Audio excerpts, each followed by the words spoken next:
my feelings in the name of love, or play it safe for a while, that was easy. And if living for myself is what I'm guilty of, go on and sentence me. We're doing this workshop, and all of a sudden, limos start to pull up to the productions. People are packing in this tiny, tiny theater, and then you're going, wow, okay, what's going on? And then the next thing you know, it's like the big hit. It's being moved to the Orpheum Theater. They renovate the Orpheum Theater for the show. It just spiraled from the little show that could. And it was wonderful because Howard was directing it. Also, usually, sometimes when you're working with the writers of a show, and they are also directing it, sometimes they're like too close to the project and they can't see where, they can't see the flaws. But Howard was so great. He knew exactly what he wanted. He knew exactly what was going to work. And he would say to us, which I think is a lot of the problems of the other productions of Little Shop that I've seen, where they try to make the three girls into like just chorus girls and they're off to the whatever, and I think they did in the movie too. It's just like, you know, they're just come in and out. The thing is, the question is, they're telling this story. What do they know? And when we did it, there was always one of us on stage. We were always a part of the whole thing, and you're like, throughout the whole show, you're still wondering, who are they? What are they? Are they part of this alien world? Are they whatever? And it's not a cartoon. And people play it as a cartoon now. All that, if you play it real, then the comedy works.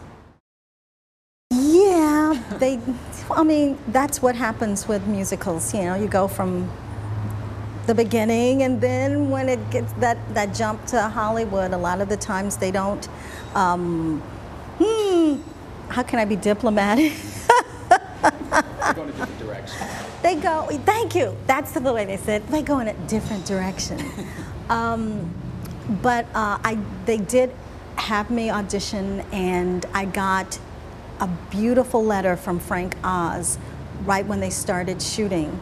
And he was over in England, you know, the whole whatever, and he sent me this amazing letter, which I still have on my wall, saying, you know, he'll never forget my audition for Little Shop. So it's my turn, yeah, it's my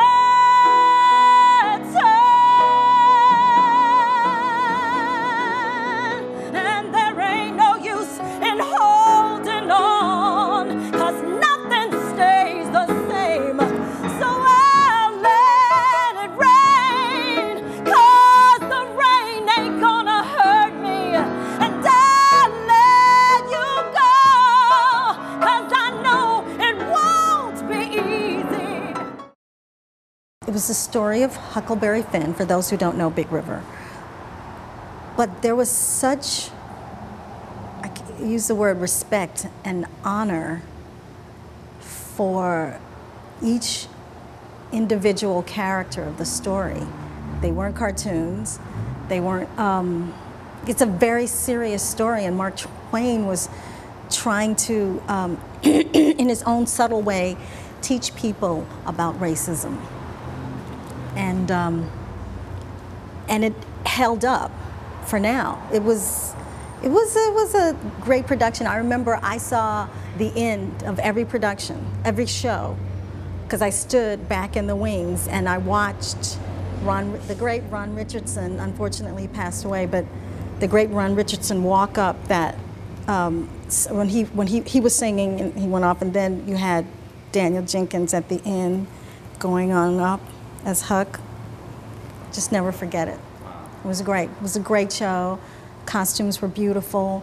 And I have to give Des McAnuff his props, because he had such, I'm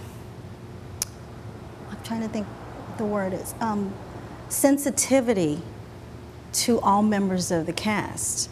black and white, because you had cast members who had to be slave owners, and us having to be slaves, and so he did like a week before at the beginning of rehearsals where we sat and we discussed all about racism and slavery and all this, so you knew where people were coming from. There's not that much work for black performers. We're all different. We're all special in our own way. Not all of us sing. Just because you're black doesn't mean you can sing. but there's not that much work.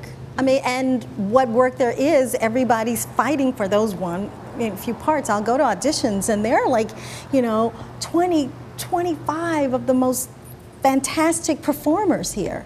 And you go, why isn't there enough work for these people? Why can't be seen? Well, Roger Miller came up to me one day and he said, I've written you a song. And I was like, as it was, I was a little awestruck with Roger. I grew up in Texas, in Dallas, and my mother, loved Roger Miller. I remember in one of the auditions, I told him my mother loved him. And to have him say, I've written you a song, and then gave it to me, and I worked with it with Linda Twine on how I was going to sing it, my arrangement. And I was singing it and everything, and he just looked at me, he said, sing it the way you sing it. Come on, great songwriter, performer. It was good. Very nice, very nice. I'm gonna be standing on the corner, 12th Street and Vine, with my Kansas City baby and a bottle of Kansas City wine. Well, I might take a plane, I might take a train. You are shot out of the cannon. It helped me that years ago I did Sacramento Music when you only had 1 week of rehearsals at Sacramento Music, and I worked a couple of times for Glenn Cassell out there, and it was really a good training because it teaches you how to get prepared, get ready. For me, when I do a reprise show, I try to come in that first day of rehearsals already knowing as much music as I can, because you don't have that much time to really settle in. But it's a good experience, you get to perform. And for me, he's not the casting director anymore, but someone like Bruce Newberg, who did do how do you call it, non-traditional casting, who put me in as Cleo and in Most Happy Fellow and Hair, Sheila. I mean, who could see that could work. It was great. Would you like to ride in my beautiful balloon, up and away in my beautiful? Oh, and what's the other one? Aquarius, Aquaria. I mean, there's so many. Last night I didn't get to sleep at all. I'll just sit here and I'll do a medley of their song. You go, oh, that's the Fifth Dimension. No, it's Florence LaRue offered me, the chance to sing with the Fifth Dimension. We'll see what happens, because it's like a 3-month probationary period or whatever, to see if I like doing that kind of thing, and if they like me being a part of it. But look, I'll try anything. My aim is to sing. I'm a singer, and I love it. It's in my heart, and any kind of singing that I can do, I'll try it.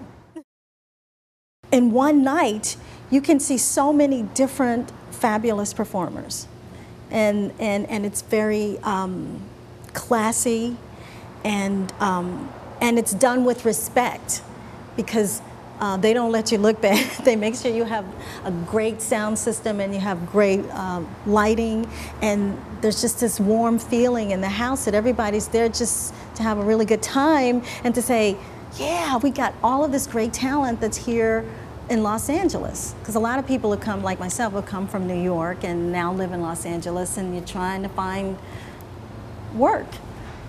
So when you don't have work, at least you can come out and be able to just create thee.